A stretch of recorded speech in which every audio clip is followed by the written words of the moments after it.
fiquei grávida da minha filha, que está aqui na plateia, inclusive, eu tinha 15 anos e eu estava no 2º ano do ensino médio. E muitas pessoas me falaram, tu colocou teu futuro no lixo. E se a gente for pensar que essa é uma época que a gente está pensando no nosso futuro, no vestibular, nas nossas opções de vida e o que a gente pode escolher para a gente, eu tinha, na verdade, uma pergunta muito maior do que todo mundo. O que eu vou fazer do meu futuro? Não é que essas pessoas estivessem, na verdade, me desejando mal. Elas, na verdade, estavam avaliando a minha vida pelos estereótipos, pela maioria, e pela realidade que a gente conhece de muitas mães adolescentes. Felizmente, naquela época, não só eu tive professores maravilhosos que continuaram me incentivando, tive uma filha que nasceu no dia do professor, e eu acho que isso diz muito sobre o processo, o papel que ela tem na minha vida, no processo de me desenvolver e de me educar.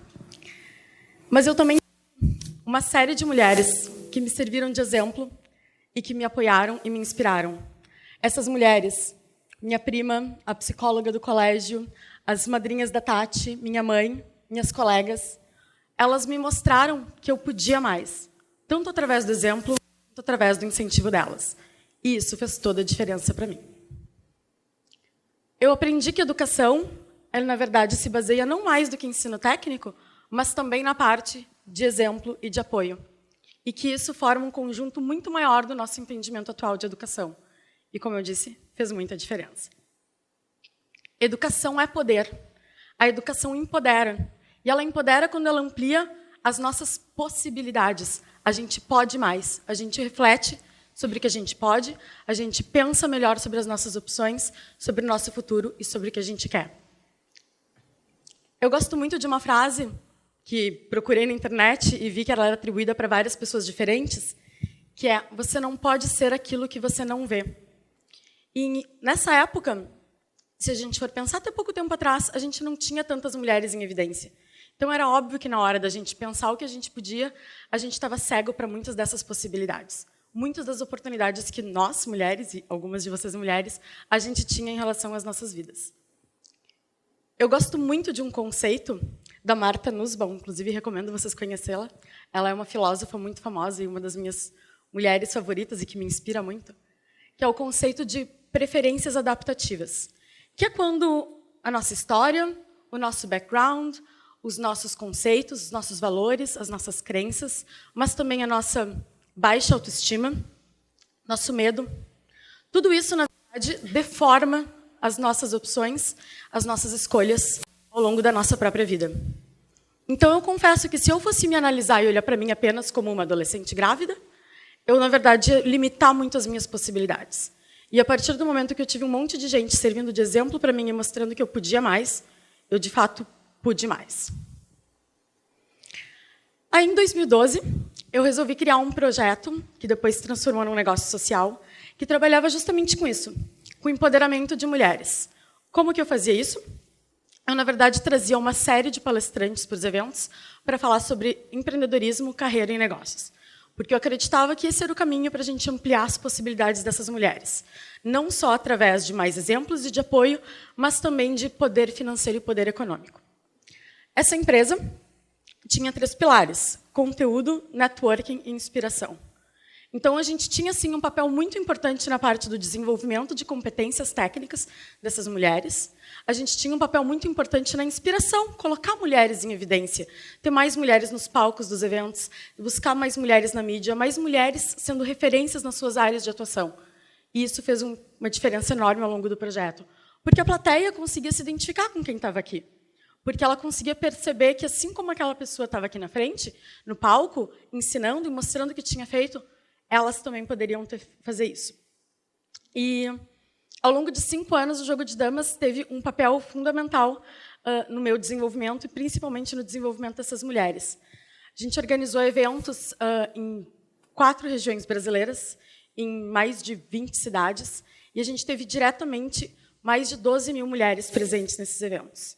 Foram mais de 300 palestrantes, mais de 300 mulheres que serviram de inspiração e exemplo para outras mulheres. E, ao longo disso tudo, um projeto que começou completamente sem nenhuma ambição, até porque eu não achava que eu poderia ter ambição, cresceu e se transformou num dos principais projetos do Brasil na área de empoderamento econômico e profissional feminino. Eu vivi experiências incríveis em função disso. Eu fui falar sobre empreendedorismo feminino num presídio de mulheres.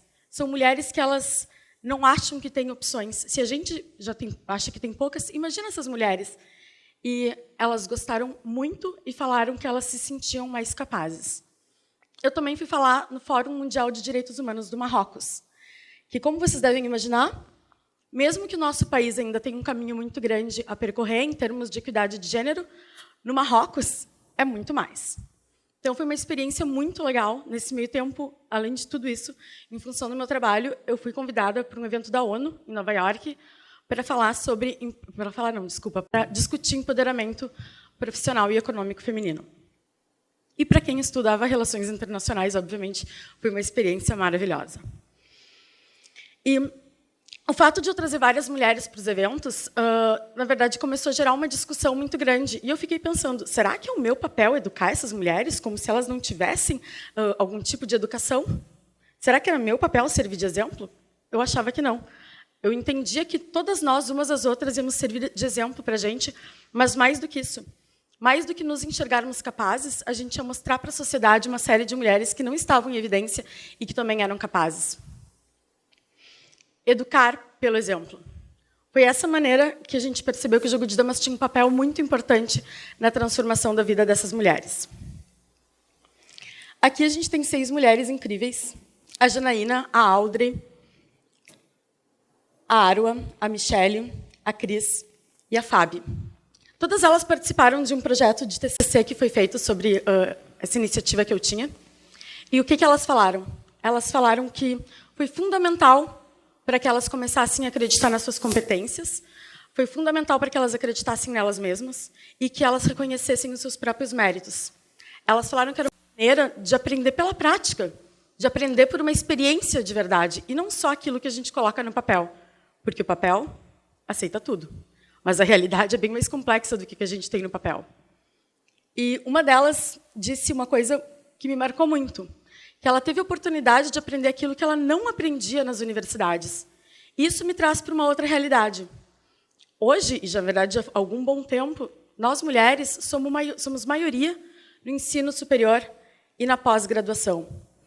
Mas quando a gente vai olhar, na verdade, como isso se traduz no mundo real, não se traduz de uma maneira tão positiva. Porque a gente, de fato, não tem mulheres na mesma proporção que a gente tem na sociedade ocupando espaços de poder, seja poder político, poder econômico, poder social. E muitas vezes é porque a gente acha que a gente não pode ou que a sociedade acha que a gente não pode. E como que a gente faz para mudar esses números? Como que nós, enquanto sociedade, podemos olhar para essa metade da população e acreditar que essa metade da população também pode? Porque é importante poder. Busque um exemplo. Seja um exemplo. Vocês, enquanto mulheres, servem de exemplo para outras mulheres. Essa questão da empatia, de mostrar que assim como tu pode, as outras podem, faz uma diferença enorme.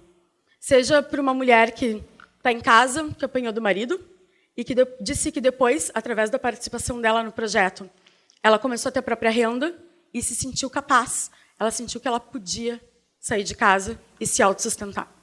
Então, existe uma série de maneiras que a gente pode fazer isso, e eu diria que a principal é busque um exemplo, seja um exemplo. A gente tem que transformar a educação. A gente tem a responsabilidade de ampliar as nossas perspectivas enquanto educação. A gente tem que educar para a possibilidade, a gente tem que educar pelo exemplo, a gente tem que educar para poder. Busque um exemplo, seja um exemplo.